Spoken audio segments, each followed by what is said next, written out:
আসসালামু আলাইকুম। আমার বাড়ি সদরঘাট মনস্টার হোটেলের মালিক আমি। আমার অপারেশন, পেটে অপারেশন হয়েছে। আমি এটার জন্য সন্তুষ্ট।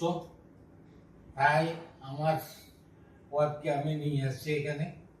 ওনাকেও সোমবারের আন্ডারে অপারেশন করেছি।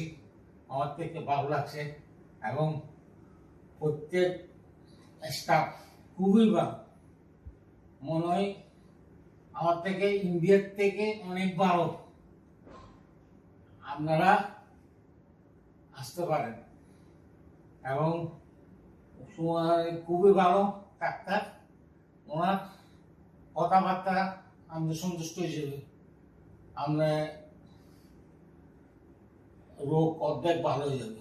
এখানে সার্ভিস খুবই ভালো।